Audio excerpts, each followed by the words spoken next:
परिचय। राहुल, आओ एक खेल खेलें। हम कौन सा खेल खेलने जा रहे हैं रुचिका? हम एक ऐसा खेल खेलने जा रहे हैं जिसमें बगैर पलक झपकाए हम एक दूसरे को देखेंगे। जो पहले पलक झपकाएगा वो हार जाएगा। रुचिका, मेरा दावा है कि मैं ही जीतूंगा। वाह, तुम्हें बहुत विश्वास है। ठीक है, तुम्हें मालूम है कि हमारे शरीर में हरदम गति होती रहती है, तब भी जब हम बैठे या बिस्तर पर लेटे रहते हैं।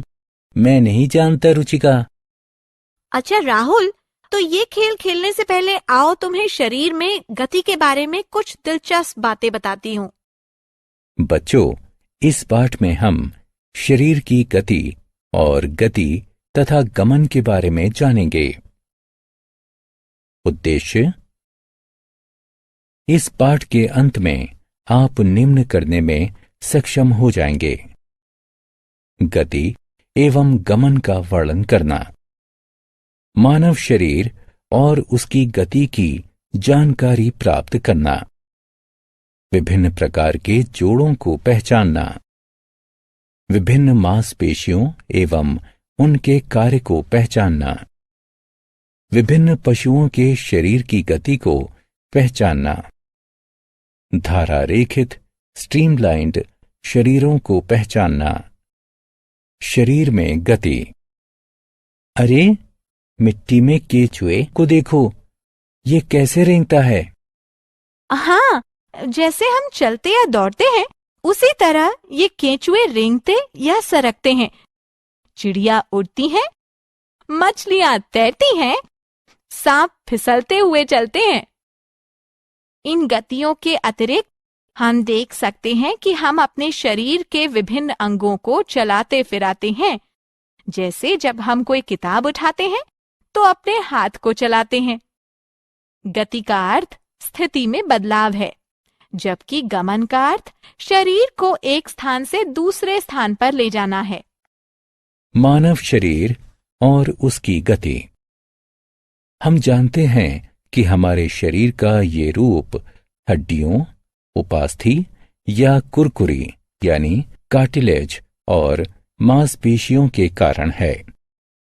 मानव शरीर में 206 हड्डियां होती हैं।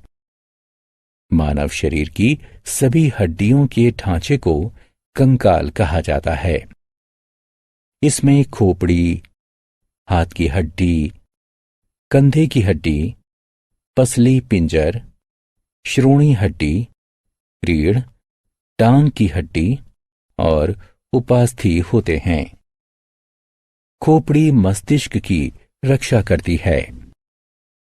पसली पिंजर फेफड़ों यानी फुफ्फुसों, हृदय, उदर और यकृत यानी जिगर की रक्षा करता है। रीढ़ कंकाल के एक सिरे से दूसरे सिरे तक होती है। ये सभी हड्डियों से जुड़ी होती है। श्रोणी अस्थि उदर के निचले अंगों की रक्षा करती है, जैसे मूत्राशय, मलाशय और गर्भाशय। जोड़ों के प्रकार। जिस स्थान पर दो अलग अलग हड्डियां मिलती हैं उसे जोड़ यानी संधि कहा जाता है। मानव शरीर में 4 प्रकार की संधियां होती हैं। वे इस प्रकार हैं: कंदुक खल्लिका संधि, कोर संधि, धुराग्र संधि और अचर संधि। कंदुक खल्लिका संधि।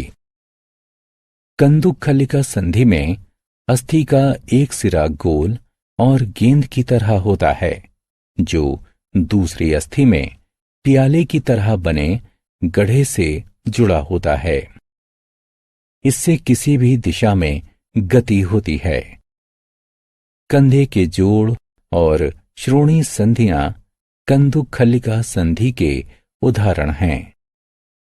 कंधे के जोड़ में प्रागंडिका का ऊपरी सिरा कंधे के मेखला यानी पेटी के खल्लिका यानी सॉकेट में घुसा होता है और इस तरह ये भुजाओं को घुमाने में सहायता करता है। श्रोणि संधि में ऊर्ध्वस्थी फीमर का बड़ी गेंद के आकार का ऊपरी सिरा श्रोणि मेखला की गहरी खल्लिका में घुसा होता है। धुराग्र संधि। एक अस्थि दूसरी अस्थि के चूलनुमा यानी धुराग्र जैसे सिरे पर घूमती है। खोपड़ी का रीढ़ के ऊपरी हिस्से पर घूमना इसका एक उदाहरण है। हिंज संधियां या कोर संधियां। ये संधि किसी एक ही स्थान में गति करती है, बिल्कुल किसी दरवाजे के कब्जे की तरह। प्रागंडिका और अल्ना यानी कोहनी और कलाई के बीच भुजा के नीचे की 2 में से लंबी अस्थि या दीर्घ भुजास्थि के बीच कोहनी की संधि। उंगलियों और पैर की उंगलियों की और कुछ अपूर्ण घुटनों की हड्डियों के बीच की संधियां। हिंज संधियां सामान्यतः पर्याप्त शक्ति देती हैं, क्योंकि इस संधि पर मुड़ने का खतरा कम रहता है। अचर संधियां। इस तरह की संधियों में 2 अस्थियों के बीच गति संभव नहीं होती है। खोपड़ी की अस्थियों के बीच खोपड़ी की संधियां यानी संधि रेखाएं इसका एक उदाहरण है। आत्म मूल्यांकन। निम्न का मिलान करें। उपास्थि। उपास्थि एक कोमल अस्थि ऊतक है जो संधियों को जोड़ता है। ये बाहरी अंगों में होता है, जैसे कान और नाक। पेशियां एवं उनके कार्य। मानव अथवा पशु शरीर में रेशेदार ऊतकों का एक समूह या गट्ठा, जिसमें सिकुड़ने, शरीर के अंगों की स्थिति में गति पैदा करने अथवा उनके रख रखाव की क्षमता होती है, पेशी कहलाता है। केंचुए में गति। केंचुए ठोस और चिकनी सतहों पर आसानी से गति करते हैं। केंचुओं के शरीर में छोटे छोटे कड़े बाल जैसे प्रेक्षण होते हैं, जिन्हें शूक कहा जाता है। इन शूकों की सहायता से वे मिट्टी को पकड़ लेते हैं। केंचुए अपनी मांसपेशियों को पहले फैलाते और फिर सिकोड़ते हैं। फलस्वरूप वे हर गति के साथ कुछ दूरी तक आगे बढ़ते हैं। केंचुओं से निकलने वाला एक चिकना पदार्थ चलने में उनकी सहायता करता है। घोंघों में गति। घोंघे का बाह्य कंकाल, जो उसका कवच होता है, कैल्शियम कार्बोनेट का बना होता है। चलते समय घोंघा इस कवच को साथ साथ खींचता है। घोंघा अपना सिर भी इसमें छिपा सकता है। कवच के नीचे दृढ़ पेशी वाला पैर बाहर निकल सकता है। मांसल पैर के नीचे की सतह को श्लेष्म पदार्थ चिकना बनाए रखता है। इस सतह के समानांतर लहरदार मांसल संकुचन घोंघे की चलने में सहायता करता है। श्लेष्म पदार्थ तीक्ष्ण वस्तुओं की चोट के खतरे को कम भी करता है। इसलिए घोंघे ब्लेड जैसी तीक्ष्ण वस्तुओं पर किसी तरह की चोट के बगैर चल सकते हैं।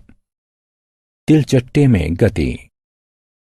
तिलचट्टे के 3 जोड़ी पैर होते हैं, जो चलने में उसकी सहायता करते हैं। 2 जोड़ी पंख होते हैं, जो उड़ने में सहायता करते हैं। तिलचट्टा पंखुड़ियों के समीप पेशियों की सहायता से अपने पैरों को चलाता है। अपने पैरों को चलाने और उड़ाने में सहायता के लिए ये अपने वक्ष की मांसपेशियों का उपयोग करता है। तिलचट्टा चल, उड़ और यहां तक कि चढ़ भी सकता है। अपनी टांगों पर शूलों के कारण ये विभिन्न भूभागों में चल सकता है। जैसे रेत और तार युक्त जालों में। चिड़ियों में गति। एक पक्षी का शरीर उड़ने के लिए सबसे अधिक अनुकूलित होता है। इसके पंख विशेष रूप से रूपांतरित अग्र अंग होते हैं। इन अस्थिमय अग्रपादों की सहायता से पक्षी आसानी से उड़ सकते हैं। पक्षियों की अस्थियां हल्की और खोखली होती हैं। वक्ष की अस्थियां उड़ने वाली पेशियों को जकड़े रहती हैं। पंख फड़फड़ाने में उनकी सहायता करती हैं। पक्षियों के कंधे की अस्थियां बहुत मजबूत होती हैं। उनमें मूत्राशय नहीं होता, जिससे उन्हें आसानी से उड़ने में सहायता मिलती है। अपने पश्च पादों की सहायता से वे वृक्षों पर चल और बैठ सकते हैं। मछलियों में गति। मछलियों का शरीर धारा रेखीय होता है, जो पानी में तेज चलने में उनकी सहायता करता है। मछलियां अपने पंखों के सहारे तैरती हैं। पूंछ एक पार्श्व से दूसरे पार्श्व चलती है और सही दिशा में चलने में उनकी सहायता करती है। किंतु कुछ मछलियां अपने शरीरों को एक पार्श्व से दूसरे पार्श्व मोड़ती हुई चलती हैं, जिससे एक दबाव बनता है जो आगे बढ़ने में उनकी सहायता करता है। सांप में गति। सांप अंग्रेजी वर्णमाला के एस आकार के वलय यानी पाश कुंडली बनाकर और टेढ़े मेढ़े ढंग से चलते हैं। वे सीधी रेखा में नहीं चल सकते। अति चिकनी सतह पर चलना उनके लिए कठिन होता है। सांपों की एक लंबी रीढ़ और अनेक पेशियां होती हैं, जो फिसलते हुए आगे बढ़ने में उनकी सहायता करती हैं। सांप घास फूस, रेत और पानी में चल सकते हैं। सांप के हाथ या पैर नहीं होते, किंतु फिर भी वे वृक्षों पर चढ़ सकते हैं। आत्म मूल्यांकन। विभिन्न चालों का उनसे संबंधित सही जीवों से मिलान करें।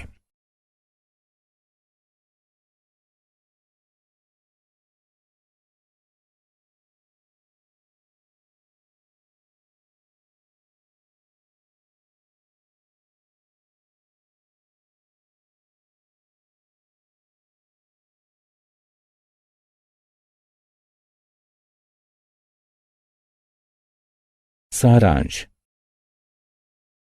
आइए हमने जो कुछ सीखा है उसे संक्षेप में दोहराएं। कोई व्यक्ति जब बैठा या लेटा होता है, तब भी उसके शरीर में गति होती है। मानव शरीर अस्थियों और उपास्थियों का बना होता है, जो शरीर को एक आकार देती और अंदरूनी अवयवों की रक्षा करती हैं। संधियों के स्वरूप और जिस दिशा में वे चलने की अनुमति देती हैं, उसके अनुरूप अस्थि संधियां कई प्रकार की होती हैं। शरीर में गति दो पेशियों के संकुचन तथा शिथिलता के कारण होती है। केंचुए पेशियों का उपयोग करते हुए शरीर को फैलाकर और संकुचित कर चलते हैं। घोंघे एक मांसल पैर की सहायता से चलते हैं। सांप भूमि पर अलग अलग वलय बनाते हुए चलते हैं। तिलचट्टों का शरीर और टांगें कठोर आवर्कों से ढकी होती हैं, जिनसे बाह्य कंकाल बना होता है। मछलियां शरीर के दोनों पार्श्वों में बारी बारी से वलय बनाती हुई तैरती हैं। पक्षी मजबूत पेशियों और हल्की अस्थियों की सहायता से उड़ते हैं।